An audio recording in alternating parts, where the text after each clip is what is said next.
لشهيد وإنه لحب الخير لشديد أفلا يعلم إذا بعثر ما في القبور وحصل ما في الصدور إن ربهم بهم يومئذ لخبير. Okay. Now they can.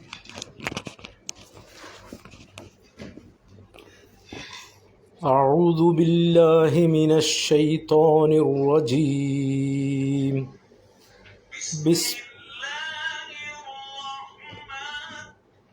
بسم الله الرحمن الرحيم والعاديات ضبحا فالموريات قدحا فالمغيرات صبحا فأثرن به نقعا فوسطن به جمعا إن الإنسان لربه لكنود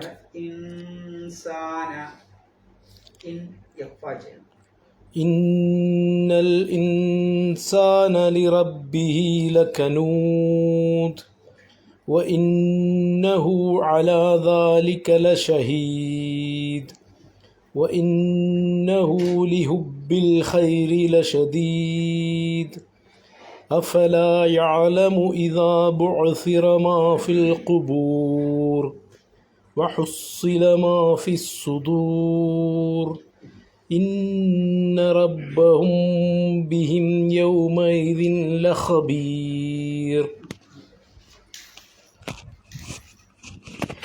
أعوذ بالله من الشيطان الرجيم بسم الله الرحمن الرحيم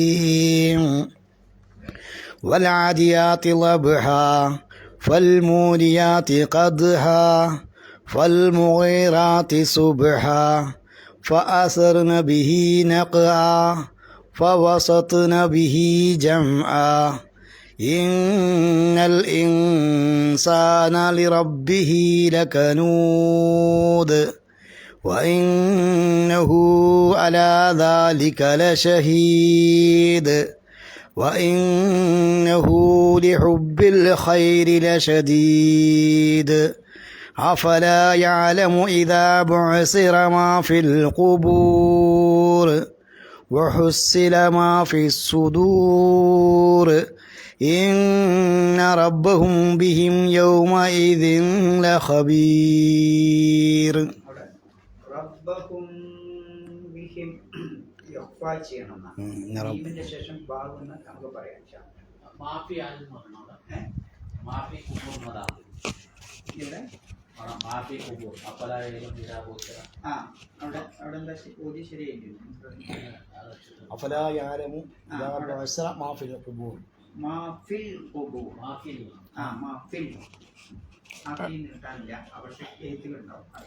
أعوذ بالله من الشيطان الرجيم بسم الله الرحمن الرحيم والهادئات صبحا فالمعيرات قدحا فالمعزرات سبعا فالمحيرات سبحا فأثر به نقعا فوسطن به جمعا إن الإنسان لربه لكنود وإنه ذلك على ذلك شديد لا شهيد إنه لحب الخير شديد أفلا يعلم إذا بعثر ما في القبور وحصل ما في الصدور إن ربهم إن ربهم بهم يومئذ لخبير يومئذ لخبير. أعوذ بالله من الشيطان الرجيم. بسم الله الرحمن الرحيم. والآديات ضبعا فالموريات قدعا فالمغيرات سبعا فأسرن به نقعا فوسطن به جمعا إن الإنسان لربه لكنود وإنه على ذلك لشهيد وإنه لحب الخير لشديد أفلا يعلم إذا بعثر ما في القبور وحصل ما في الصدور إن ربهم بهم يومئذ لخبير. أعوذ بالله من الشيطان الرجيم. بسم الله الرحمن الرحيم. والآديات ضبحا والموريات قدحا فالمؤيرات صبحا فأثرن به نقعا فوسطن به جمعا إن الإنسان لربه لكنود وإنه على ذلك لشهيد وإنه لحب الخير لشديد أفلا يعلم إذا بعثر ما في القبور وحصل ما في الصدور إن ربهم بهم يومئذ لخبير. أعوذ بالله من الشيطان الرجيم. بسم الله الرحمن الرحيم.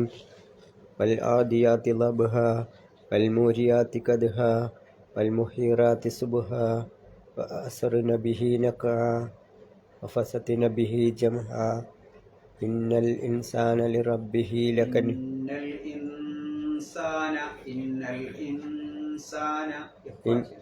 إن الإنسان لربه لكنود وإنه على ذلك لشهيد وإنه لحب الخير لشديد أفلا يعلم إذا بعثر ما في القبور وحصل ما في الصدور إن ربهم بهم يومئذ لخبير.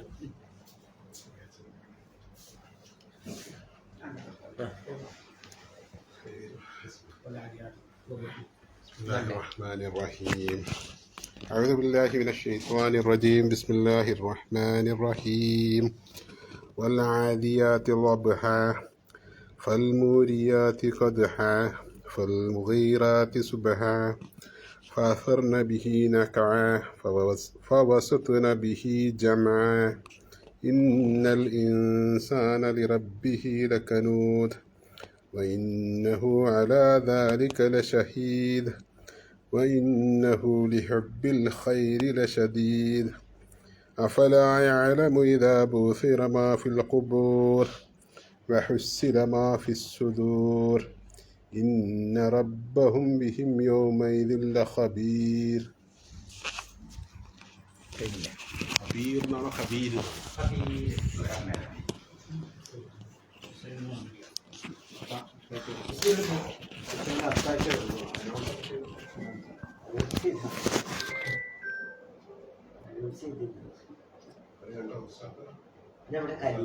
Hello arabica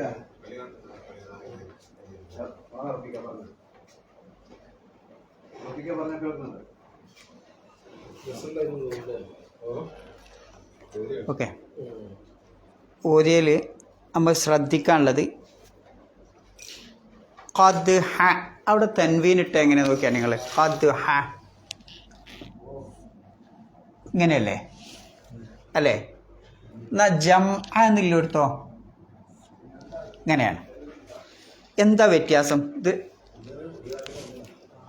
കണ്ടോ, ആദ്യത്തെ ഖദ് ലബ്ഹ ഖദ്ഹ സുബ്ഹ നഖഅ എന്നൊക്കെ നിങ്ങൾ ഓതിയെടുത്ത് ഈ രൂപത്തിലായിട്ട് എന്ന് പറഞ്ഞാൽ ഒന്ന് മുകളിലും അതിൻ്റെ ഒരു സൈഡിൽ നിന്ന് മറ്റേ താഴെയുള്ളൂ. ഇത് രണ്ടും ഒരേ പോയിൻ്റിൽ നിന്നാണ് വരുന്നത്. എന്തിനാണ് അങ്ങനെ തൻവീൻ ഇടുന്നത്? ഇങ്ങനെ വന്നാൽ ഒരു പക്ഷേ അത് ഇദ്ഗാമിനാവും. അതാണ് ശ്രദ്ധിക്കാനുള്ളത്. ഒന്നിക്കൽ എന്താവും? ഇദ്ഗാമിനാവും, അല്ലെങ്കിൽ ഇഖ്ഫാഇനാവും. ഇങ്ങനെ വന്നാൽ അത് ഇൽഹാറിനാവും. എന്താ ഇൽഹാറ്?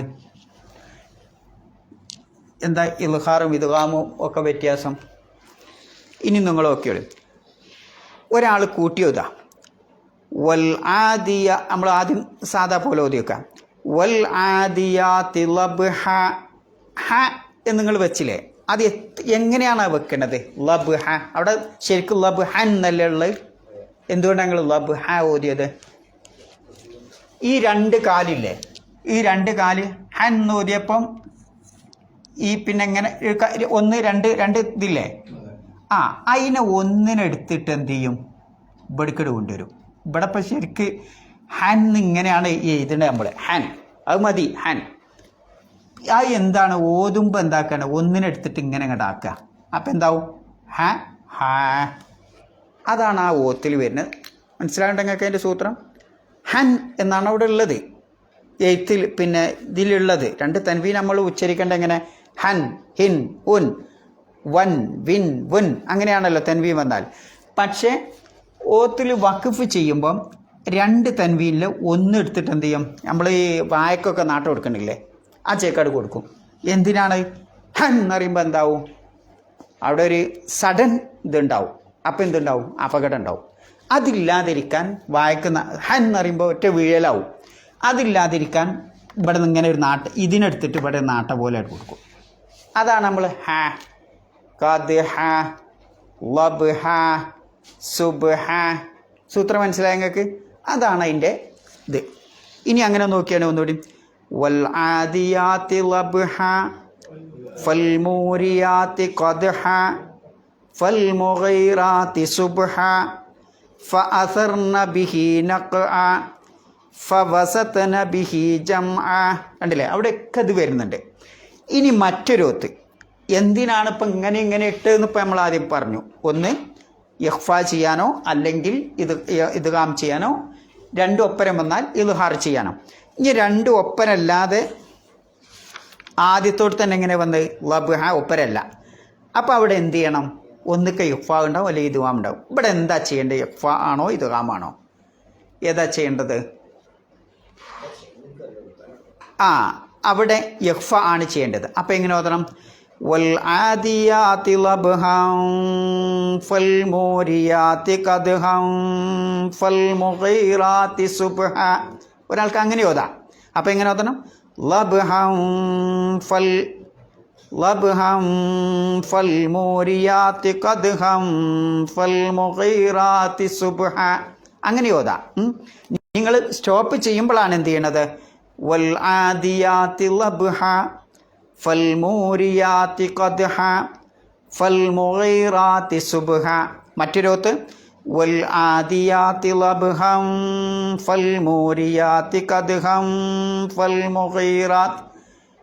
മുഗീറാതി സുബ്ഹൻ ഫഅസർന ബിഹി നഖഅ ഫവസത്ന ബിഹി ജംഅ. അപ്പം കൂട്ടി ഓതുമ്പോൾ ഇഖ്ഫാ ചെയ്യണം. അതിനാണ് എന്ത് ഈ ഇങ്ങനെ രണ്ടും ഹർക്കത്തുകൾ വെവ്വേറിട്ടത്.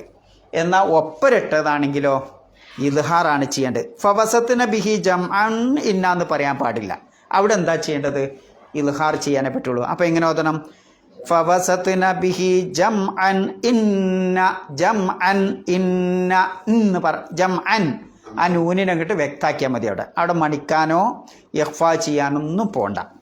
അതുകൊണ്ടാണ് അവിടെ ആ ഒപ്പരിട്ടത്. അതിൻ്റെ എങ്ങനെയാണ് ഇദ്ഗാമും ഇഖ്ഫാവും ഇൽഹാറും മനസ്സിലാക്കുക? ഇൽഹാർ മനസ്സിലാക്കാൻ അതിൻ്റെ മുമ്പിൽ ഈ 6 അക്ഷരങ്ങളിൽ ഏതെങ്കിലും ഒന്നുണ്ടാവും. ഒന്ന് ഹംസ, ഒന്ന് ഹ, ഒന്ന് ഹ, ഐന്, വൈന്. ഈ അക്ഷരം ഇതിലേതെങ്കിലും ഒരു അക്ഷരം വന്നിട്ടുണ്ടാവും. ഇവിടെ ഹംസ വന്നിട്ടുണ്ട് അല്ലേ? ഇന്ന കണ്ടില്ലേ? അപ്പം ഇന്ന വന്നത് കൊണ്ട് എന്ത് ചെയ്യണം? അവിടെ ഇൽഹാർ ചെയ്യണം. ഈ അക്ഷരങ്ങളൊക്കെ ഈ പിന്നെ ഇതിൻ്റെ ശേഷം തൻവീൻ്റെ ശേഷമോ നൂനിൻ്റെ ശേഷമോ ഇതിലേതെങ്കിലും 6 അക്ഷരങ്ങളിൽ ഏതെങ്കിലും ഒന്ന് വന്നാൽ ആ നൂനിനെ വ്യക്തമാക്കിയാൽ മതി. അതിനാണ് ഇൽഹാർ എന്ന് പറയുന്നത്. ജം അൻ എന്ന് പറഞ്ഞാൽ മതി. അവിടെ ജം അൻ എന്ന് പറയാൻ പാടില്ല എന്നർത്ഥം. ഓരോന്ന് ഓതുമ്പോൾ നമ്മൾ ജം നീട്ടലൊക്കെ ഒന്ന് തന്നെ. നമ്മൾ ആ സ്റ്റോപ്പ് ചെയ്യണോടത്തുള്ള വഖഫ് ചെയ്യണോടത്തുള്ള നീട്ടൽ ഒരു കതിരേ ഉണ്ടാവുള്ളൂ. എന്ന് പറഞ്ഞാൽ ലബ്ഹ, ഖദ്ഹ, സുബ്ഹ, നഖഅ, ജംഅ ഒക്കെ ഒരു അക്ഷരം ഇങ്ങനെ ആ രൂപത്തിൽ നീട്ടാവൂ. പിന്നെ അതിൽ ശ്രദ്ധിക്കാനുള്ള മറ്റൊന്ന്, പിന്നെ എത്ര കതിർ നീട്ടണം? നോർമൽ പറഞ്ഞാൽ 2 കതിരേ നീട്ടാവൂ. മൂരിയ അവിടെയും 2 കതിരേ നീട്ടാവൂ. മുഗൈറ അവിടെയൊക്കെ 2 കതിരേ നീട്ടാവൂ, കൂടുതൽ നീട്ടാൻ പാടില്ല എന്നർത്ഥം. ബിഹി അവിടെയും 2 കതിരേ നീട്ടാവൂ. പിന്നെ ഇന്നൽ അവിടെ ഈ നിർബന്ധമായിട്ട് ഉച്ചരിക്കണം. പിന്നെ നൂനിനെ മണിച്ചോദനം. അപ്പോൾ ഇന്ന 2 പ്രാവശ്യമെങ്കിലും മിനിമം തരിപ്പിക്കണം, തരിമൂക്ക്. അപ്പോൾ ഇന്ന ഇന്ന ഇന്നൽ ഇൻസാന ആ നൂനിനെയും എന്ത് ചെയ്യണം? ഉന്നത്ത് വേണം. പക്ഷേ അതെന്താണ്? യഹ്ഫ ആണ്. ആദ്യത്തേത് ഇദ്ഗാമാണ്. 2 വ്യത്യാസമുണ്ട്. അപ്പോൾ ഇന്നൽ ഇൻസാന. പിന്നെ ലി റബ്ബിഹി അവിടെ 2 കതിർ നീട്ടാം. പിന്നെ ലഖനൂദ് അവിടെ ചിലർ ഓതിയപ്പം ഖനൂദ്, പിന്നെ ഷഹീദ്, ലഷദീദ് അങ്ങനെയല്ല. അവിടെ ഈ അക്ഷരത ദാല്, ഈ അക്ഷരങ്ങൾ ഏതൊക്കെയാണത്? കുതുബ് ജദ് എന്നറിയും. കു തു ബ് ജദ്, ഖാഫ് ത്വാഹ് ബാഹ് ജീമ് ദാല്. ഈ അക്ഷരങ്ങളിൽ ഏതെങ്കിലും ഒന്നിൽ അവസാനിപ്പിക്കുകയാണെങ്കിൽ അവിടെ നമ്മൾ വഖഫും സ്റ്റോപ്പും ചെയ്യുകയാണെങ്കിൽ ഒരല്പം ശിദ്ദത്തോടു കൂടി നിർത്തണം എന്നാ. ഖുൽ ഹുവല്ലാഹു അഹദ് ദ് ഉണ്ടോ? അല്ലാഹു സമദ്. അഹദ് സമദ് എന്നല്ല ഓതണ്ടിയെന്നാ. അതേ നിയമം തന്നെയാണ് ഇവിടെ. എന്ത്?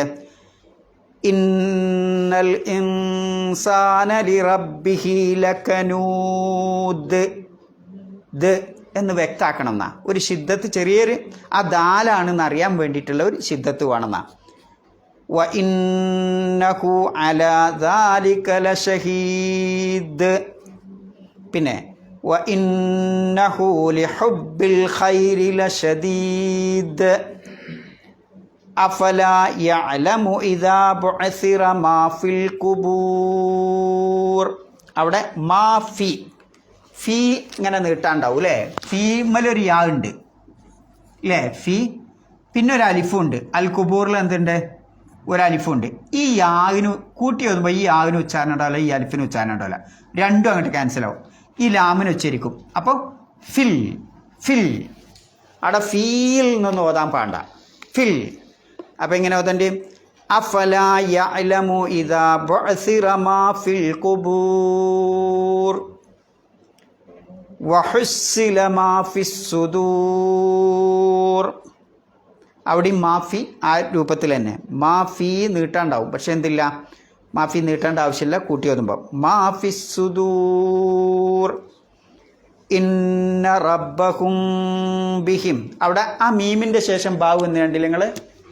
ആ മീമിൻ്റെ ശേഷം റബ്ബഹും എന്നുള്ള മീമിൻ്റെ ശേഷം ബ എന്ന അക്ഷരമുണ്ട്.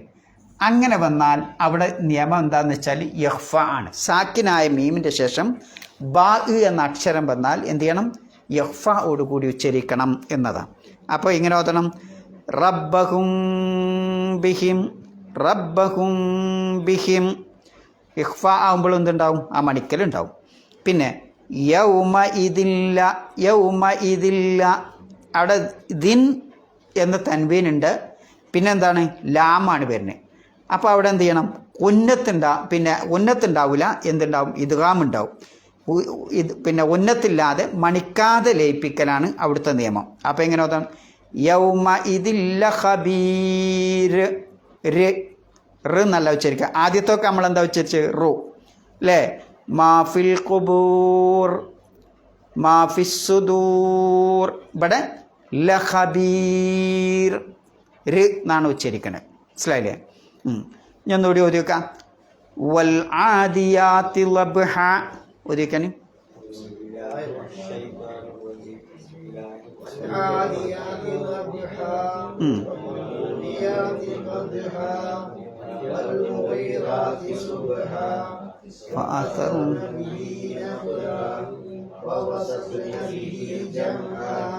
ഇന്നൽ ഇൻസാന ലിറബ്ബിഹി ലകനൂദ് വഇന്നഹു അലാ ദാലിക ലശഹീദ് വഇന്നഹു ലിഹുബ്ബിൽ ഖൈരി ലശദീദ് അഫലാ യഅലമു ഇദാ ബുഅസിറ മാ ഫിൽ ഖുബൂർ വഹുസ്സില മാ ഫിസ്സുദൂർ ഇന്ന റബ്ബഹും ബിഹിം ലഖബീർ. അവിടെ റബ്ബഹും ബിഹിം എന്ന് പ്രത്യേകം പറയണം കേട്ടോ. തജ്വീദിൽ എന്തെങ്കിലും ഡൗട്ട് നിങ്ങൾക്ക് എന്തെങ്കിലും ഉണ്ടോ? ആ ഇതിൽ ഏതെങ്കിലും അക്ഷരമോ ഏതെങ്കിലും ഉച്ചാരണമോ എന്തെയുണ്ടോ? ആ, അത് നമ്മൾ വഖഫ് ചെയ്യുകയാണെങ്കിൽ നമുക്ക് 6 വരെ നീട്ടി ഉച്ചരിക്കാം. അല്ല, നമ്മൾ വഖഫ് ചെയ്യണില്ലെങ്കിൽ നോർമൽ 2 നീട്ടാവും. ഇപ്പോൾ ഉദാഹരണമായിട്ട് ഒരാൾ ഇങ്ങനെ ഓതുക, ഇന്നൽ ഇൻസാന ലിറബ്ബിഹി ലകനൂദുൻ വ ഇന്നഹു എന്ന് ഓതുകയാണെങ്കിൽ അവിടെ 2 നീട്ടാവും. അവിടെ നമ്മൾ സ്റ്റോപ്പ് ചെയ്യാണ്, ബ്രേക്ക് പിടിക്കുകയാണെങ്കിൽ ലകനൂദ് 4 മുതൽ 6 കതിർ വരെ നീട്ടാവുന്നതാണ്. ഏത്? ആ, അത് വേണമെന്നില്ലല്ലോ. അത് മദ്ദുൽ ലാസിമിന് മാത്രം കൊടുക്കുന്ന ഒരു സംഗതിയാണ്. കാരണം ഇത് രണ്ടും ചെയ്യാന്ന് പറഞ്ഞാൽ 2 നിയമത്തിൻ്റെ അടിസ്ഥാനത്തിലാണ് 2 വരുന്നത്. അപ്പോൾ അതിട്ട് കഴിഞ്ഞാൽ ഞങ്ങളെല്ലാവരും നീട്ടും. മറ്റൊരുത്ത് അങ്ങനെയല്ല. മറ്റൊരുത്ത് പിന്നെ ഉറപ്പായിട്ടും ഒരു നിയമമേ ഉള്ളൂ. ഇവിടെ ഇപ്പം കനൂദ് എന്നുള്ളിടത്ത് കനൂദ് എന്നാണല്ലോ, നമ്മൾ കനൂദ് എന്ന് എഴുതണുള്ളൂ കേട്ടോ. ആ കനൂദ് എന്നുള്ളിടത്ത് ഈ വാവിൻ്റെ ശേഷം എന്ത് വരുന്നുണ്ട്? ദാല് വരുന്നുണ്ട്. അപ്പോൾ വാവിൻ്റെ ശേഷം ദാല് വരുമ്പോൾ നോർമലായിട്ട് നീട്ടേണ്ടത് എത്രയേ ഉള്ളൂ? 2 ഉള്ളൂ. ഇവിടെ ആ നീട്ടന് വരുന്നത് എന്തുകൊണ്ടാണ്? പ്ലസ് വഖഫും കൂടി വന്നപ്പോഴാണ് ആ നിയമം വന്നത്. നമ്മളവിടെ സ്റ്റോപ്പ് ബ്രേക്ക് പിടിക്കുകയാണ്, അതുകൊണ്ടാണ് നമ്മൾ നീട്ടണത്. ഒരാൾ ബ്രേക്ക് പിടിക്കണില്ലെങ്കിൽ എന്തില്ല? 2 നീട്ടണ്ട. അപ്പോൾ ആ 2 എന്നുള്ള നിയമം അതിന് വരുന്നുണ്ട്, 2 അല്ല എന്നുള്ള നിയമം വരുന്നുണ്ട്. അപ്പോൾ ഇങ്ങനെ ഒന്ന് ഇട്ട് കൊടുത്താൽ എല്ലാവരും കരൂതും അങ്ങോട്ട് ഓതും, കൂട്ടിയോതുമ്പോൾ ഓതും, അല്ലാത്തപ്പോൾ ഓതും. അപ്പോൾ ഇത് തെറ്റാണ്. മനസ്സിലായില്ലേ? ആ, നേരെ മറിച്ച് ഉലായിക്ക അല്ലെങ്കിൽ മലായിക്കത്ത് എന്ന് എഴുതാം, 2 തന്നെ. മലായിക്കത്ത് അവിടെ ഇങ്ങനെ ഈ അടയാളിട്ട് കാണാം. മലായിക്കത്ത് അസമാ അവിടെ ഉണ്ടാവും അടയാളം. ഉലായിക്ക അവിടെയൊക്കെ ഈ അടയാളിട്ട് ഉണ്ടാവും. അപ്പം നിങ്ങൾ ഇവിടെ ഇതേപോലെ വഖഫിൻ്റെ ഒരു പ്രശ്നം വരുന്നില്ല. വഖഫ് ആണെങ്കിലും അല്ലെങ്കിലും നിങ്ങൾ ഇവിടെ എന്താണ് നീട്ടണം? മലായിക്കത്ത് അല്ലേ? വസ്സമായി ഉലൈക എന്താന്ന് വെച്ചാൽ അലിഫ് വാവ് യാ അതിൻ്റെ ശേഷം ഹംസ എന്ന അക്ഷരം വരാം. ഹംസ വന്ന കഴിഞ്ഞാൽ അവിടെ നീട്ടിക്കൊള്ളണം. അത് നിർബന്ധമാണ്. കണ്ടോ? മല എന്നുള്ള അലിഫിൻ്റെ ശേഷം ഇ എന്നുള്ള ഹംസ വന്നു. സമാ എന്നുള്ള ആ പിന്നെ മാ എന്നുള്ള അലിഫിൻ്റെ ശേഷം എന്നുള്ള ഹംസ വന്നു. ആ എന്നുള്ള ഹംസ വന്നു ഇല്ലേ? അങ്ങനെ വരുമ്പോഴാണ് അത് നിർബന്ധമായിട്ട്. അവിടെ 2 നിയമം വരുന്നില്ല. ഇവിടെ അങ്ങനെയല്ല. ഇവിടെ നമ്മൾ എന്ത് ചെയ്യണം നോക്കിയിട്ടാണ് നിയമം വരുന്നത്. മനസ്സിലായില്ലേ? അതുകൊണ്ടാണ് ആ മദ്ദിൻ്റെ ആ സിഗ്നൽ ഇടാതെ പോയത്. വേറെന്തെങ്കിലും സംശയം? ക്ലിയർ ആയില്ല നിങ്ങൾക്ക്? വേറെന്തെങ്കിലും ഉണ്ടോ? ആ,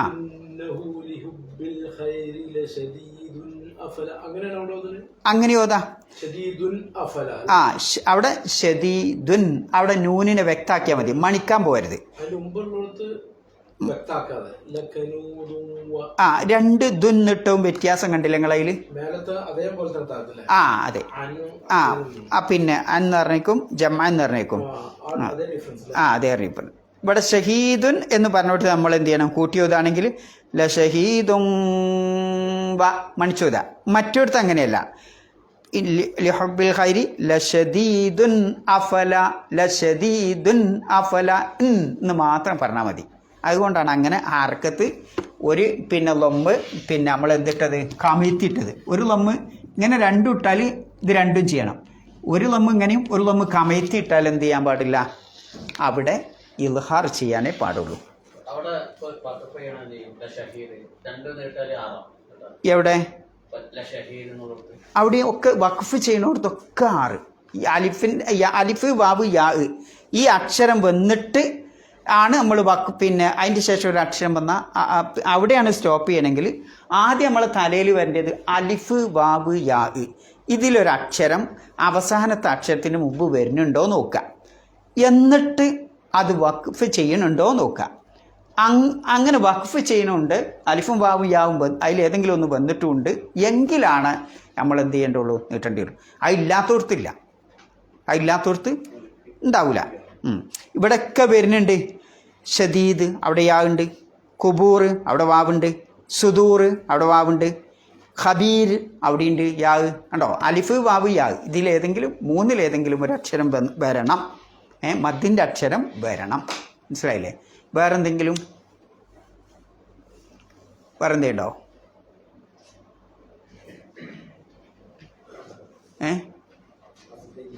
എന്താണ്?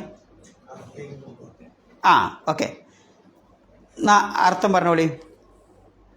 വൽ ആദിയാതി ലബ്ഹ വ എന്ന് പറഞ്ഞാൽ സത്യം, കസമിൻ്റെ വാവ് എന്നാ. അപ്പം അർത്ഥം പറയേണ്ടി വൽ ആദിയാത്തി ഓടുന്നവ തന്നെ സത്യം, ലബ്ഹ കിതച്ച് കൊണ്ട് ഓടുന്നവ തന്നെ സത്യം. ആദിയാത്ത് പറഞ്ഞാൽ ഓടുന്നവ, ലബ്ഹ എന്ന് പറഞ്ഞാൽ ഓടുമ്പോൾ ഉണ്ടാവുന്ന കിതപ്പ്. അപ്പം കിതച്ച് കൊണ്ട് ഓടുന്ന കുതിരകളെ തന്നെ സത്യം, ഒരർത്ഥം അതാണ്. പിന്നെ ഫ എന്നിട്ട് ഫൽ മൂരിയാത്തി ഖദ്ഹ കുളമ്പ് പിന്നെ കല്ലിലുരസി കുളമ്പ് ഉരസിക്കൊണ്ട് തീ പറപ്പിച്ച് ഓടുന്നവ തന്നെ സത്യം. മൂരിയാത്ത് പറഞ്ഞാൽ തീപ്പൊരി പറപ്പിക്കുന്നവ തന്നെ സത്യം. ഖദ്ഹ കുളമ്പ് കല്ലിലോ മറ്റെവിടെങ്കിലൊക്കെ തറച്ചിട്ട്. ഫൽ മുഗീറാത്തി സുബ്ഹ എന്നിട്ട് അതിരാവിലെ പോയി ആക്രമണം നടത്തുന്ന കുതിരകളെ തന്നെ സത്യം. ഫ അസർന ബിഹി നക്ഹ എന്നിട്ട് പൊടിപടലങ്ങൾ പുറപ്പെടുവിക്കുന്ന ആ കുതിരകളെ തന്നെ സത്യം. ഫ വസത്ന ബിഹി ജംഅ എന്നിട്ട് ശത്രു സൈന്യത്തിൻ്റെ മധ്യത്തിലേക്ക് എടുത്തു ചാടുന്ന ആ കുതിരകളെ തന്നെ സത്യം. ഇന്നൽ ഇൻസാന തീർച്ചയായും മനുഷ്യൻ ലി റബ്ബിഹി തൻ്റെ രക്ഷിതാവിനോട് ലകനൂദ് നന്ദികേട് കാണിക്കുന്നവൻ തന്നെയാണ്. വ ഇന്നഹു അലാ ദാലിക ലഷഹീദ് തീർച്ചയായും അവൻ അതിന് സാക്ഷിയാണ്. വ ഇന്നഹു ലിഹുബ്ബിൽ ഖൈരി ലഷദീദ് മനുഷ്യൻ സമ്പത്തിനോട് അങ്ങേയറ്റം ആർത്തിയുള്ളവനാണ്. അങ്ങേയറ്റം സമ്പത്തിനോടുള്ള സ്നേഹം അതിശക്തമാണ്, കഠിനമാണ് എന്നർത്ഥം. അഫല യഅലമു ഇദാ ബുഅ്സിറ മാ ഫിൽ ഖുബൂർ ഖബറുകളിലുള്ളതൊക്കെ പുറത്തു കൊണ്ടുവരുമ്പോൾ ആ അവസ്ഥ അവൻ മനസ്സിലാക്കുന്നില്ലേ? വഹുസ്സില മാഫി സുദൂർ ഹൃദയങ്ങളിലുള്ളതൊക്കെ പുറത്തേക്ക് കൊണ്ടുവരുമ്പോൾ, ഒരുമിച്ച് കൂട്ടപ്പെടുമ്പോൾ, ഇന്ന റബ്ബഹും ബിഹിം തീർച്ചയായും അവരുടെ രക്ഷിതാവ് അവരെപ്പറ്റി യൗമ ഇതിൻ അന്നത്തെ ദിവസം ലഖബീർ സൂക്ഷ്മമായി അറിയുന്നവനാണ്. തിരിച്ചു വരിക. വൽ ആദിയാത്തി ആദ്യത്തെ പദം എന്താണ്? ആദിയാത്ത് അല്ലേ? ആദിയാത്ത് പറഞ്ഞാൽ എന്താ? നമ്മൾ പഠിക്കുന്നത് ഭാഷാ പ്രയോഗങ്ങളാണ് കേട്ടോ. അദ എന്ന് പറഞ്ഞാൽ എന്താ? അദ എന്ന പദപ്രയോഗത്തിൽ നിന്നാണ് അതുവ് എന്നാണ് അതിൻ്റെ ക്രിയാധാതു എന്ന് പറയുന്നത്. എന്താണ്? നമ്മളിപ്പോൾ ഓടുക, നടക്കുക എന്നൊക്കെ ഉള്ളതിന് സാധാരണ ഇപ്പം എന്താ പറയുക അറബിയിൽ? യംഷി, മഷാ യംഷി. മറ്റൊരു പദം മറയ മുറോ, മറ്റൊരു പദം ജറായ ജിരി. ഇങ്ങനെ ഒരുപാട് പദങ്ങൾ അറബി ഭാഷയിൽ ഓടുക, നടക്കുക എന്നതിനൊക്കെ ഉണ്ട്. പല പ്രയോഗങ്ങളും ഉണ്ട്.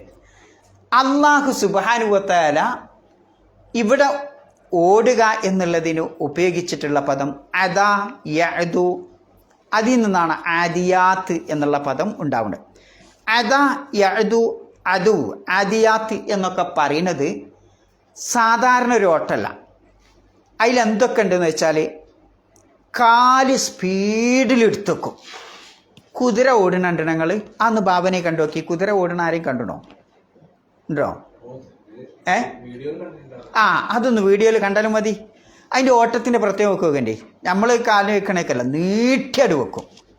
പിന്നെ വളരെ സ്പീഡും ഉണ്ടാവും. അങ്ങനെ ഒന്ന് നീട്ടി വെച്ച് പിന്നെ ഒരു അരമണിക്കൂർ കഴിഞ്ഞിട്ട് മറ്റേ നീട്ടിയേക്കല്ല, സ്പീഡും ഉണ്ടാവും. അപ്പം വേഗതയോട് കൂടി കാല് നീട്ടി വെച്ച് അതിവേഗതയിൽ ഓടുന്നതിനാണ് എന്ത് പറയുക?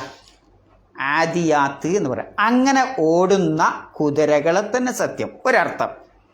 മറ്റൊന്ന് അങ്ങനെ ഓടുന്ന ഒട്ടകങ്ങളെ തന്നെ സത്യം. എന്താവട്ടെ, കുതിരകളാവട്ടെ. ഇനി അതല്ല കാർമേകമാണ്, അതൊക്കെ നമുക്ക് കുറച്ചുകൂടി കഴിഞ്ഞിട്ട് വിശദീകരിക്കാം. ഇപ്പം തൽക്കാലം ഇത് മനസ്സിലാക്കാം. പിന്നെ വൽ ആദിയാത്ത് ലബ്ഹ എന്ന് പറഞ്ഞാൽ എന്താ? ലബ്ഹ എന്ന് പറയുമ്പം നമ്മളൊക്കെ ഇപ്പോൾ ഓടുമ്പോൾ എന്തുണ്ടാവും? കിതപ്പുണ്ടാവും. പക്ഷെ കുതിര ഓടുമ്പോൾ ഒരു പ്രത്യേക കിതപ്പുണ്ടാവും. എങ്ങനെയാണ് ആ കിതപ്പിൻ്റെ? ഹച്ച് ഹച്ച്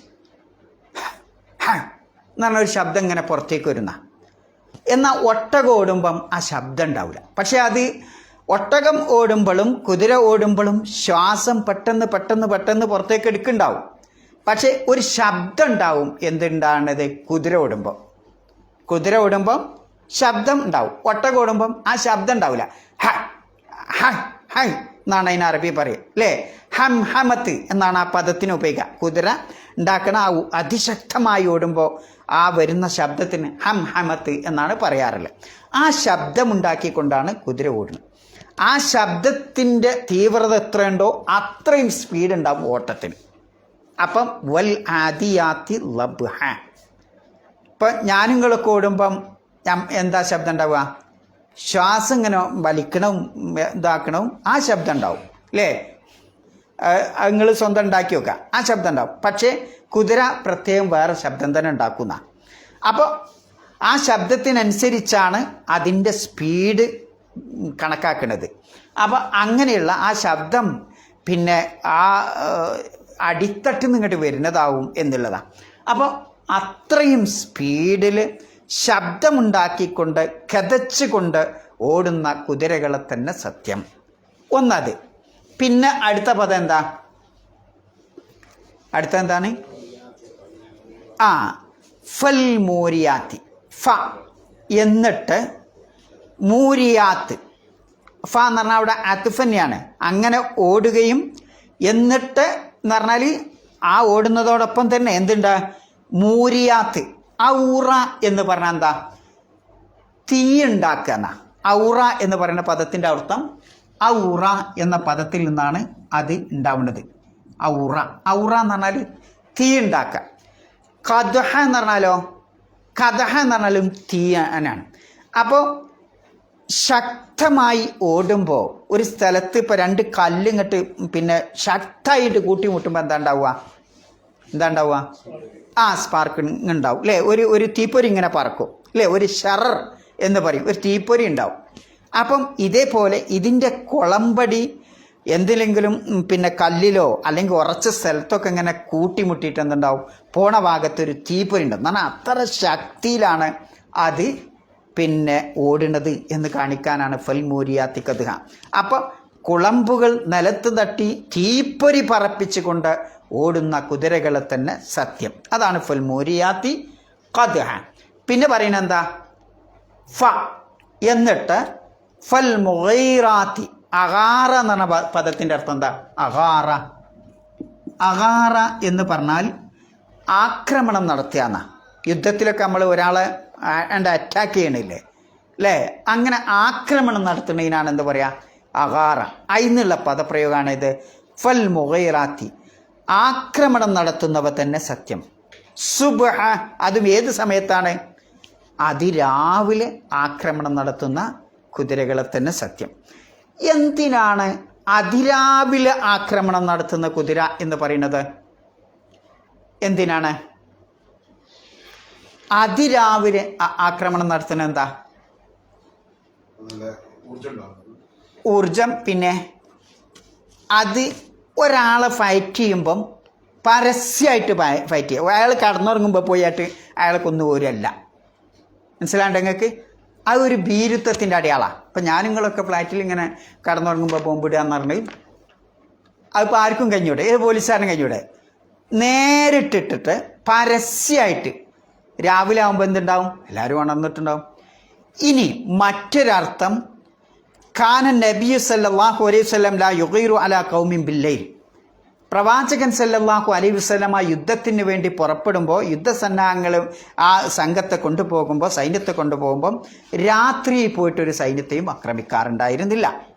ബൽ യന്തദിറു, ഞാൻ സ്ഥലത്തെത്തിയാൽ തന്നെ പ്രവാചകൻ വെയിറ്റ് ചെയ്യും. എന്തിന്?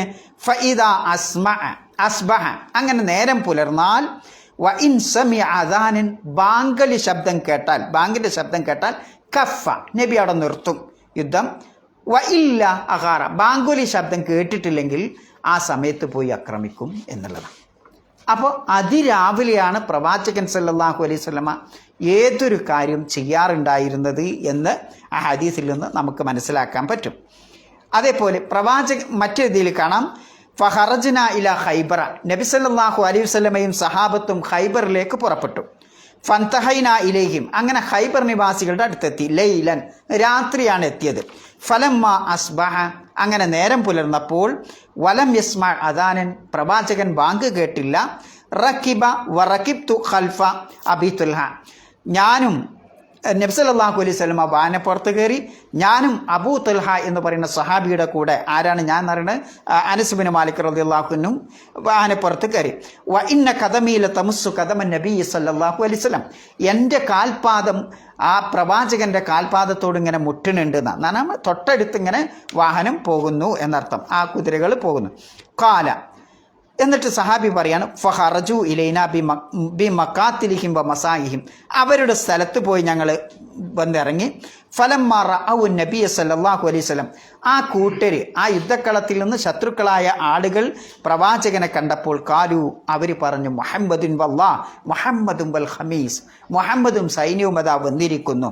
ഫലമ്മ റആഹും റസൂലുള്ളാഹി സല്ലല്ലാഹു അലൈഹി വസല്ലം, പ്രവാചകൻ സല്ലല്ലാഹു അലൈഹി വസല്ലം ഈ ശത്രു സൈന്യത്തെ കണ്ടപ്പോൾ, കാല അല്ലാഹു അക്ബർ എന്ന് പ്രവാചകൻ പറയുകയും, ഖറജത്ത് ഖൈബർ, എന്നിട്ട് ഇന്നാ ഇദാ നസൽനാ ബിസാഅത്തി ഖൗമിൻ ഫസാഹ സബാഉൽ മുൻദിരിൻ, ഞങ്ങൾ ഒരു സൈന്യത്തിൻ്റെ മുറ്റത്ത് എന്ന് പറഞ്ഞാൽ യുദ്ധക്കളത്തിൽ ഇറങ്ങിയാൽ അവരുടെ നാശം തന്നെ എന്ന് പ്രവാചകൻ സല്ലല്ലാഹു അലൈഹി വസല്ലം പറയുകയുണ്ടായി. എന്ന് പറഞ്ഞാൽ യുദ്ധത്തിനൊരുങ്ങിയാൽ അവർക്കുള്ള നാശമാണ് എന്ന് പ്രവാചകൻ. അപ്പോൾ ഈ ഹദീസിൽ നിന്ന് നമുക്ക് പഠിക്കാനുള്ള പാഠം, പ്രവാചകൻ സല്ലല്ലാഹു അലൈഹി വസല്ലം യുദ്ധത്തിന് സൈന്യത്തെ കൊണ്ടുപോകുമ്പോൾ അത് രാത്രി ചെന്നിറങ്ങിയാലും യുദ്ധം എപ്പോഴേ ഉണ്ടാവുള്ളൂ?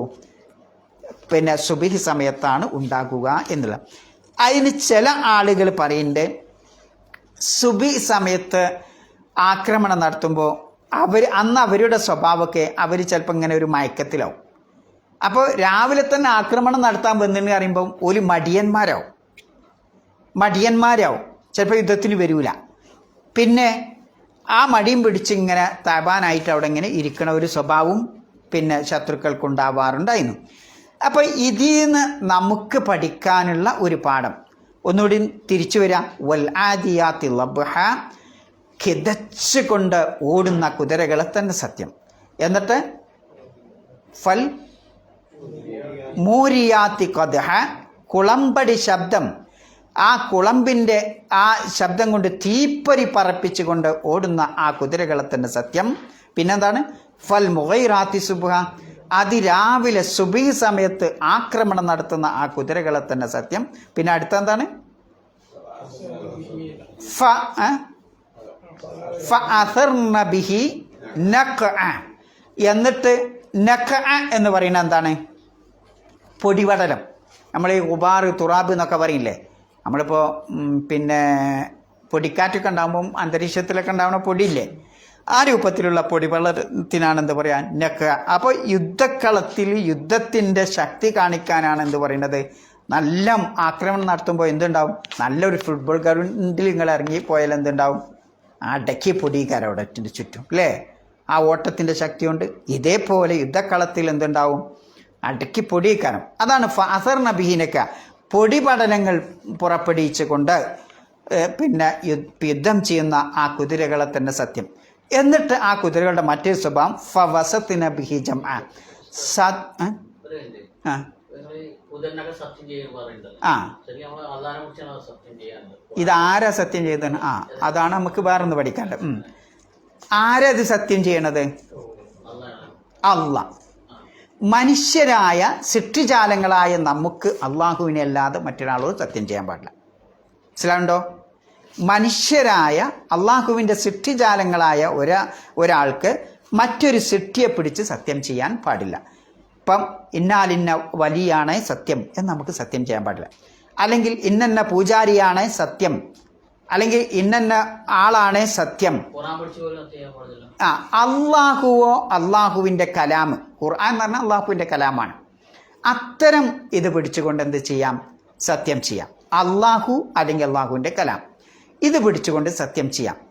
അല്ലാത്തൊന്നും എന്ത് ചെയ്യാൻ പാടില്ല, നമ്മൾ എന്ത് ചെയ്യാൻ പാടില്ല, സത്യം. എന്നാൽ അള്ളാഹ് എന്തിനാ സത്യം ചെയ്യണത്? ആ സത്യം ചെയ്യപ്പെടുന്ന കാര്യത്തിൽ നമുക്ക് ചിന്തിക്കാൻ ഒരു പാടുണ്ട്. ഇപ്പം ഒന്നാമത്തെ അക്ഷരം തന്നെ എന്താ ഇപ്പോൾ ഇവിടെ പഠിച്ചത്, വാവ് അല്ലേ, വാവ്. ആ വാവുൽ ഖസം എന്നാ, സത്യത്തിൻ്റെ വാവ്.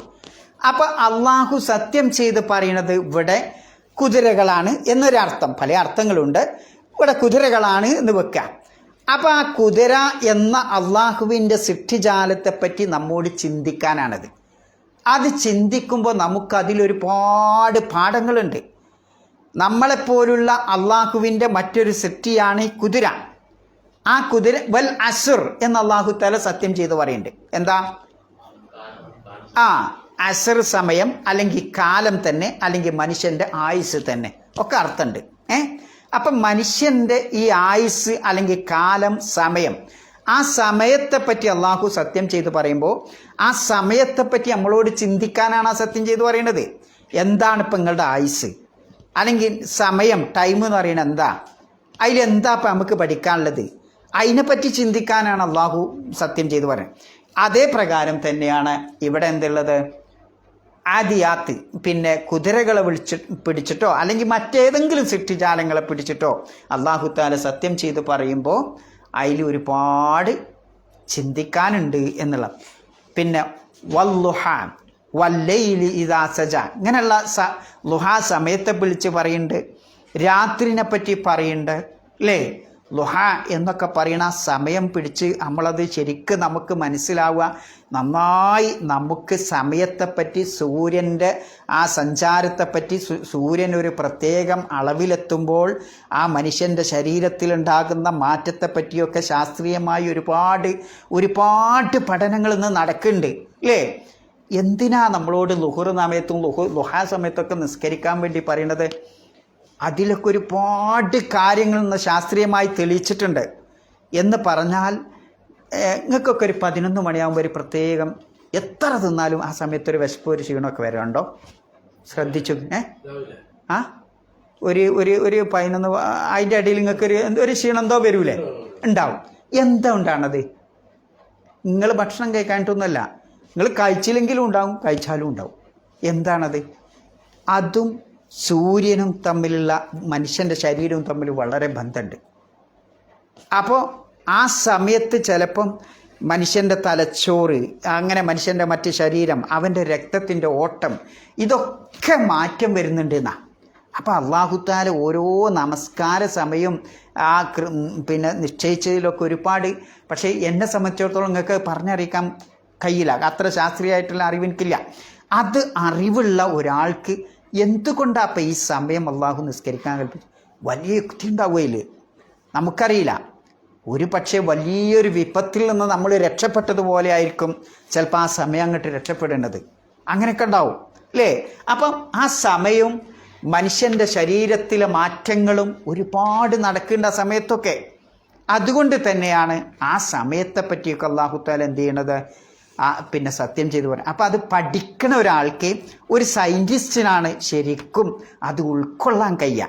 നമുക്കത്ര അറിവില്ലാത്തത് കൊണ്ട് എന്ത് ചെയ്യില്ല, നമ്മൾ ദുഹാ സമയം തന്നെ സത്യം, രാത്രി തന്നെ സത്യം, പകൽ തന്നെ സത്യം, വല്ലസർ കാലം തന്നെ, സമയം തന്നെ, ആയുസ് തന്നെ സത്യം എന്നൊക്കെ പറഞ്ഞു പോവും.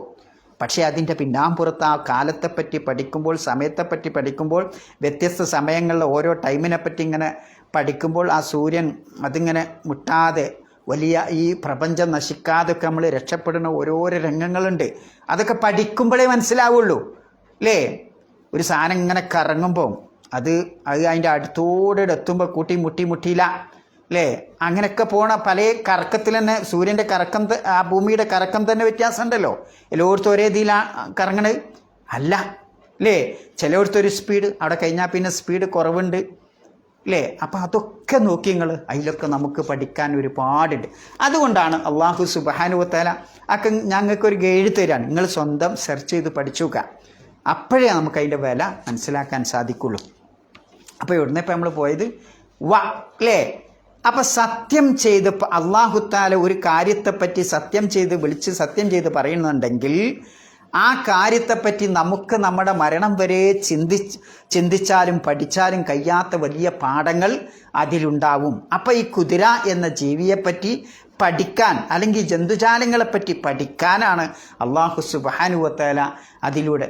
ആലോചിച്ച് നോക്കുങ്ങൾ, ഭൂമി കുലുക്കൊക്കെ ഉണ്ടാവുമ്പം നമ്മളിങ്ങനെ സുഖമായിട്ട് ഇങ്ങനെ ടി വിയും കണ്ടിങ്ങനെ പിന്നെ നല്ല എന്താ പറയുക, മലക്ക് മുകളിലൊക്കെ എന്താ ഈ ടൂറിസ്റ്റ് കേന്ദ്രങ്ങളൊക്കെ ഉണ്ടാവില്ല, അതിനെന്താ പറയൽ, റിസോർട്ടുകളിൽ നമ്മളിങ്ങനെ സുഖിച്ചിങ്ങനെ ഇരിക്കും. ആ സുഖിച്ചിങ്ങനെ ഇരിക്കുമ്പോൾ ഉണ്ടാവും ചിലപ്പോൾ ആനയെ മറ്റേ ജന്തുക്കളൊക്കെ ഓടി രക്ഷപ്പെടുന്നതാണ്. എന്താ കാരണം? ഐറ്റക്കറിയാം ഭൂമിൻ്റെ അകത്ത് എന്തോ ഒന്ന് സംഭവിക്കാൻ പോകുന്നുണ്ട്, വേറെ രക്ഷപ്പെടുന്നു അല്ലേ. ഐറ്റ പുറത്തേക്ക് പോവും, നമ്മളത് അറിയണില്ല. അപ്പോൾ ആലോചിച്ച് നോക്കും നിങ്ങൾ. അപ്പോൾ അല്ലാഹു തആല ഓരോ കാര്യവും നമുക്കറിയാൻ സാധിക്കാത്തത് മറ്റു ജന്തുജാലങ്ങൾക്ക് നൽകിയിട്ടുണ്ട്. അപ്പം അതിനെപ്പറ്റി പഠിക്കാനാണ് അല്ലാഹു സുബ്ഹാനഹു വ തആല എന്ത് ചെയ്യണത്, ഇങ്ങനെയുള്ള കാര്യങ്ങളെപ്പറ്റിയൊക്കെ സത്യം ചെയ്ത് പറയുന്നത്. അപ്പം കുതിരകളെപ്പറ്റി പഠിക്കാനും നമ്മൾ എന്നുമെന്നും കാണുന്ന കുതിരനെപ്പറ്റി പഠിക്കാനും അതിൽ അള്ളാഹുവിൻ്റെ കുതിരത്തും അതിൻ്റെ ആ സൃഷ്ടിപ്പിലെ കുതിരത്തും അവർക്ക് കൊടുത്തിട്ടുള്ള കഴിവും പിന്നെ ഒക്കെ അല്ലാഹു തആല പിന്നെ അവരുടെ ആ നല്ല സ്വഭാവം. ഒരു കുതിരനെ സംബന്ധിച്ച് എന്താപ്പം നല്ല സ്വഭാവമുള്ളത്? എന്തിനാപ്പം ശക്തമായി കതച്ചുകൊണ്ട് പ്രയാസപ്പെട്ട് അത്യുദാനം ചെയ്തുകൊണ്ട് ഓടിയിട്ട് ഇത് അതിൻ്റെ പോക്കറ്റിലേക്ക് എന്തെങ്കിലും ആക്കാനാ? അല്ലല്ലോ. അങ്ങനെ പോയി അധ്വാനിച്ച് പ്രയാസപ്പെട്ട് വിയർപ്പൊലിച്ച് കതച്ച് പോയിട്ട് യുദ്ധം ചെയ്താൽ ആ യുദ്ധക്കളത്തിൽ ഒരു പക്ഷേ അത് വെട്ടേറ്റ് മരിക്കും അല്ലേ, ചത്തുപോകും എന്നൊക്കെ.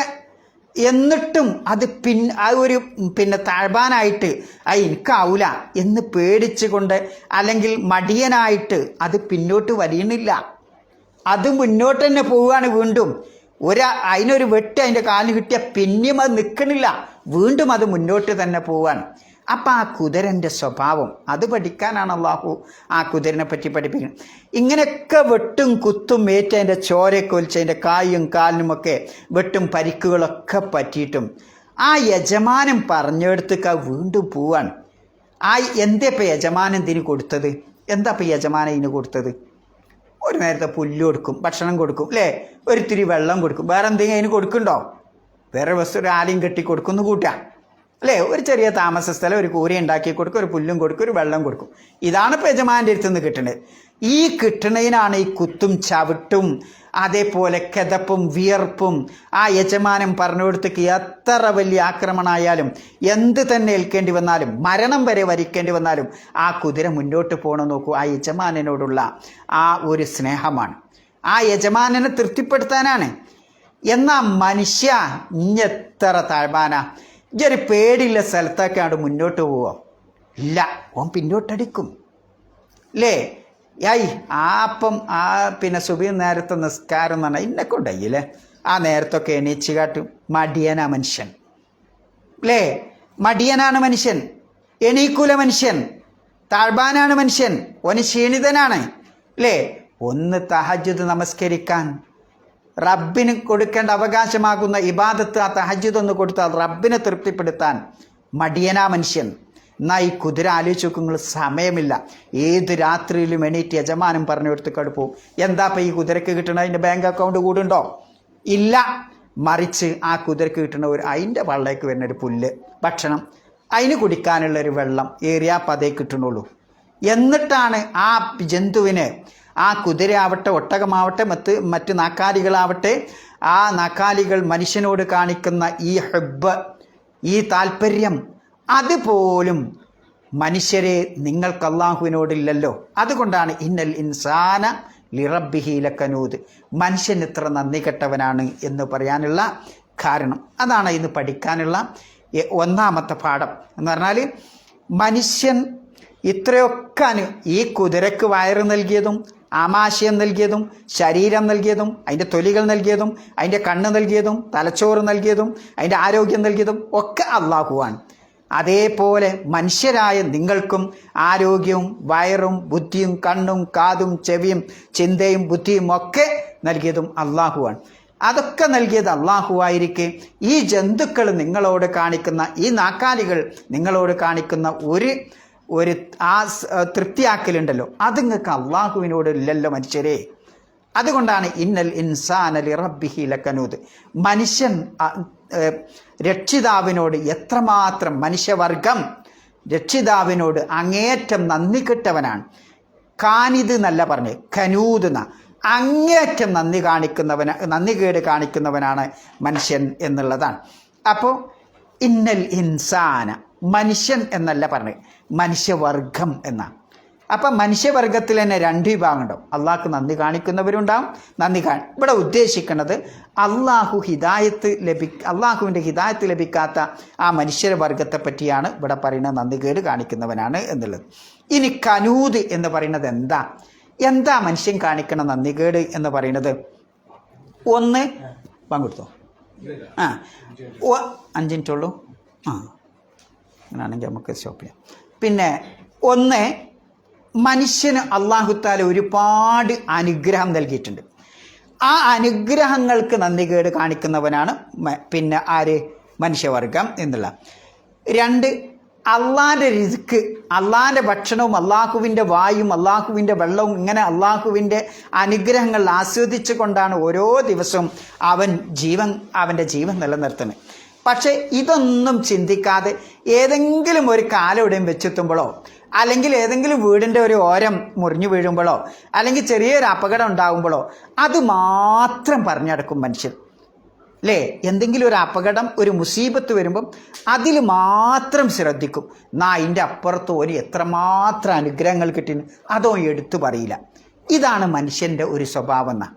ആലോചിച്ച് നോക്കുങ്ങൾ, ഒരു കച്ചവടത്തിൽ ഇപ്പോൾ ഒരു അല്പം പരാജയം വന്നു, അല്ലെങ്കിൽ ശമ്പളത്തിൻ്റെ ഒരു 10 കുറഞ്ഞു പോയി, 24 മണിക്കൂറും ഓൻ്റെ വർത്താനം അതന്നെ കാര്യം, എൻ്റെ 5 നമുക്ക് കുറച്ച് ഇല്ലേ എന്നൊക്കെ ആയിരിക്കും ആ ഉത്തരവാദിത്തപ്പെട്ട ആളെ നമ്മൾ പറയുന്നത്. എന്നാൽ ആലോചിച്ച് നോക്കൂ, എത്രയോ അനുഗ്രഹങ്ങൾ, 2 കാലുകൊണ്ട് നടക്കാനുള്ള ഒരു അനുഗ്രഹം, ഈ കൈ ചലിപ്പിക്കാൻ, ഈ പിന്നെ നിങ്ങളെ മുമ്പിൽ വന്ന് നിങ്ങളെ ഒന്ന് കാണാൻ, ഒന്ന് പുഞ്ചിരിക്കാൻ, നിങ്ങളോടൊപ്പം ഭക്ഷണം കഴിക്കാൻ അല്ലേ, മറ്റൊരാളെ ഹെൽപ്പില്ലാതെ ബാത്റൂമിൽ പോവാൻ, കിടന്നുറങ്ങാൻ, സുബഹിക്ക് നമസ്കാരത്തിന് എണീക്കാൻ, ജോലിയിലേക്ക് പോവാൻ, ഇങ്ങനെ തുടങ്ങി കഴിച്ച ഭക്ഷണം അത് വളരെ വൃത്തിയായി പുറത്തു പോവാൻ, ബക്കൂസ് പോവാൻ, മൂത്രമൊഴിക്കാൻ, ഇതിനൊക്കെ എത്രമാത്രം അനുഗ്രഹമാണ് അള്ളാഹു നൽകിയത്. ഇതൊന്നുമില്ലാത്ത ആളുകൾ നമുക്ക് കാണാം അല്ലേ? വെള്ളം കുടിക്കാൻ ആഗ്രഹമുണ്ട്, പക്ഷെ മൂത്രമൊഴിക്കാൻ കഴിയില്ല, പമ്പിടണം. ആലോചിച്ച് നോക്കൂ അല്ലേ? ഭക്ഷണം കഴിക്കണം, പക്ഷേ ഡോക്ടർ പറയും എന്നെ ഭക്ഷണം കഴിക്കരുത്. ഇങ്ങനെയൊക്കെ ഒരുപാട് ദുരിതങ്ങൾ അനുഭവിക്കണം എത്ര മനുഷ്യൻ. ഈ അനുഗ്രഹങ്ങളൊന്നും നമ്മൾ കാണൂല. എവിടെങ്കിലും ഒരു കയ്യിൻ്റെ തുമ്പത്തൊരു നഖം വെട്ടിയപ്പം പിന്നെ വേദന ആയതേക്കാൻ നമുക്ക് കാര്യമായിട്ട് പറയണ്ട എന്ന് പറഞ്ഞാൽ, മനുഷ്യൻ്റെ പരീക്ഷണത്തിൻ്റെ ഏതെങ്കിലും ഒരു ഭാഗമാണ് മനുഷ്യൻ 24 മണിക്കൂറും സംസാരിക്കുക. അള്ള ചെയ്തു തന്ന അനുഗ്രഹത്തെപ്പറ്റി മനുഷ്യൻ പറയുന്നുണ്ടോ? പറയുന്നുള്ളൂ, തുലോം കുറവാണ്, വളരെ കുറവാണ്. അതുകൊണ്ടാണ് ഇന്നൽ ഇൻസാന ലിറബ്ബിഹി ലകനൂദ് എന്ന് അല്ലാഹു സുബ്ഹാനഹു വ തആല പ്രത്യേകം എടുത്തു പറയാനുള്ള കാരണം എന്നുള്ളതാണ്. ആലോചിച്ച് നോക്കൂ, ഇത് വളരെയധികം ചിന്തിക്കേണ്ട ഒരു വിഷയമാണ്. ജന്തുക്കൾക്കൊക്കെ ഒരു സഹാബി ലഖനൂദ് എന്നുള്ള ആശയം മനസ്സിലാക്കണ എപ്പോഴാണ് ശരിക്കും മനസ്സിലാക്കിയ എപ്പോഴാന്ന് വെച്ചാൽ, ഒരു സഹാബി പിന്നെ ഒരു സ്ത്രീ, ഒരു കിളവിയായ സ്ത്രീ പിന്നെ കുതിരപ്പുറത്ത് കയറാണ്, അതിൻ്റെ കൈതപ്പുറത്ത് കയറാണ്, ബൈറിൻ്റെ പുറത്ത് കയറാണ്. അപ്പോൾ ആ കിളവി ആ സ്ത്രീ പിന്നെ അതിനെങ്ങനെ നല്ല തോണ്ടുമ്പോൾ അതിന് മനസ്സിലാവും അത് മുന്നോട്ട് പോകാനാണ്. അതിൻ്റെ മൂക്കയർ പിടിച്ച് നിർത്തുമ്പോൾ അതിനറിയാം പിന്നെ അവിടെ സ്റ്റോപ്പ് ചെയ്യാനാണ്. അങ്ങനെ അത് ആ കിളവിക്ക് അവിടെ ഇരുന്ന് കൊടുക്കും, അത് അതിലിറങ്ങും. അതിനൊന്ന് തോണ്ടുമ്പോൾ അതിമ കയറിയിട്ട് അത് വീണ്ടും യാത്ര ചെയ്യും. എത്രമാത്രം ആ കനിവാണ് ഒരു കഴുത ആ ഒരു കിളവിയായ സ്ത്രീയോട് കാണിക്കുന്നത്. എന്താപ്പം ഈ കിളവി പെണ്ണെന്ന് അതിന് കിട്ടാണ്ട് ഒരു നേരത്തെ വെള്ളമോ തിരിയൊക്കെ ആയിരിക്കും അല്ലേ, ആലോചിക്കൂ. അപ്പം മനുഷ്യൻ ഈ ജന്തുജാലങ്ങൾക്ക് ഒരു ചെറിയ, ഇപ്പം നമ്മളെ നാട്ടിലൊക്കെ പൂച്ചക്ക് നിങ്ങൾ ഒരു നേരം ഭക്ഷണം കൊടുത്തു നോക്കി, ആ പൂച്ച നിങ്ങളെ പിന്നെ എയർപോർട്ടിൽ നിന്ന് കണ്ട നിങ്ങളെ കൂടെ ഒപ്പം കൂടും അല്ലേ. വല്ല കാരണവശാലും എയർപോർട്ടിൽ നിങ്ങളെ മണം കിട്ടിയാൽ അവിടെ വരും ആ പൂച്ച. ശ്രദ്ധിച്ചു നോക്കേണ്ടി. അത്രയും നന്ദിയാണ് ആർക്കുള്ളത്? ആ ജന്തുജാലങ്ങൾക്ക്. മനുഷ്യനെവിടെ നന്ദി? അതില്ല എന്നുള്ളതാണ്. അപ്പം നമ്മളെ പടച്ചോ ഇത് പഠിപ്പിക്കാനുള്ള കാരണം, നമ്മളൊക്കെ കുടുംബമായി സാമൂഹികമായി ജീവിക്കുന്ന ജീവികളാണ്. അപ്പം നമ്മൾ ഒരു രക്ഷിതാക്കളാണ് നമ്മുടെ വീട്ടിലെ. ഒരു രക്ഷിതാവ് തൻ്റെ കുട്ടിയെ അള്ളാഹുവിനെ പറ്റിയുള്ള ബോധം, അള്ളാഹുവിനെ പറ്റിയുള്ള മാരിഫത്ത്, റബ്ബിനോട് ആരാധിക്കാനും പ്രാർത്ഥിക്കാനുള്ള ആ ഇൽമ് അവന് പഠിപ്പിച്ചു കൊടുക്കുമ്പോൾ ആ കുടുംബത്തിൽ എന്തുണ്ടാവും? മറ്റുള്ള കുട്ടികളും ഇതേ രൂപത്തിൽ വരും എന്നുള്ളതാണ്. ഇതാണ് ഇതിൽ നിന്ന് പഠിക്കാൻ. അല്ലെങ്കിലോ ഒന്ന് തല തിരിഞ്ഞാൽ എല്ലാം തല തിരിയും എന്നുള്ളതാണ്. അപ്പോൾ രക്ഷിതാവ് അള്ളാഹുവിനെ ആരാധിക്കുന്ന, അള്ളാഹുവിൻ്റെ അനുഗ്രഹങ്ങൾക്ക് നന്ദി ചെയ്യുന്ന രക്ഷിതാവായിരിക്കണം. എങ്കിൽ ആ കുടുംബത്തിലെ മെമ്പർമാരും എന്തു ചെയ്യും? അങ്ങനെ നന്ദിയുള്ളവരായി മാറും എന്നുള്ളത്. അപ്പോൾ അത് വളരെ അധികം ചിന്തിക്കണം. അപ്പോൾ ഈ കുതിരനെ പറ്റി ഇനിയും ഒരുപാട് ചിന്തിക്കാനുണ്ട്. അത് നമുക്ക് ഇൻഷാ അല്ലാഹ് അടുത്ത ക്ലാസ്സിലാവാം എന്ന്. അപ്പോൾ ഒന്നുകൂടി പറഞ്ഞു നോക്കി നിങ്ങൾ. വൽ ആദിയാത്തി ലബ്ഹ, എന്താ അർത്ഥം? ഖെദച്ചുകൊണ്ട് ഓടുന്ന കുതിരകളെ തന്നെ സത്യം. പിന്നെ അടുത്ത എന്താണ്? ഫൽ മൂരിയാത്തി ഖദ്ഹ, കുളമ്പ് ഉരസിക്കൊണ്ട് തീപ്പൊരി പറപ്പിച്ച് ഓടുന്ന കുതിരകളെ തന്നെ സത്യം. പിന്നെ ഫൽ മുഗൈറാത്തി സുബ്ഹ, അതിരാവിലെ പോയി ആക്രമണം നടത്തുന്ന കുതിരകളെ തന്നെ. നമ്മളൊക്കെ അതിരാവിലെ എണീക്കുമോ? നിങ്ങളൊന്ന് ആലോചിച്ച് നോക്കും. ഞാനും നിങ്ങൾ എണീക്കുമോ രാവിലെ? ഇല്ല. അതിരാവിലെ പോയി പിന്നെ ആക്രമണം നടത്തുന്ന കുതിരകളെ തന്നെ സത്യം. പിന്നെ പറയാം, പിന്നെന്താ അടുത്ത പദം? ഫഅസർന ബിഹി നഖഅ, എന്നിട്ട് പൊടിപടലങ്ങൾ പരത്തുന്ന കുതിരകൾ എന്ന് പറഞ്ഞാൽ അതിൻ്റെ ആക്രമണത്തിൻ്റെ ശക്തിയാണ് അത് കാണിക്കുന്നത്. ഫവസത്തിന ബിഹി ജംഅ, എന്നിട്ട് ആ കുതിരകൾ എന്ത് ചെയ്യും? ശത്രുമധ്യത്തിലേക്ക് അങ്ങോട്ട് എടുത്തു ചാടിയിട്ട് ആക്രമണം നടത്തുന്ന കുതിരകളെ തന്നെ. ഇന്നൽ ഇൻസാന ലിറബ്ബിഹി ലക്കനു, തീർച്ചയായും മനുഷ്യവർഗം അള്ളാഹുവിനോട്, രക്ഷിതാവിനോട് നന്ദി കെട്ടവൻ തന്നെയാണ് എന്നുള്ളത്. അത് മതി. സുബ്ഹാനക്കല്ലാഹുമ്മ വബിഹംദിക അശ്ഹദു അല്ലാ ഇലാഹ ഇല്ല അൻത അസ്തഗ്ഫിറുക വഅതൂബു ഇലൈക്.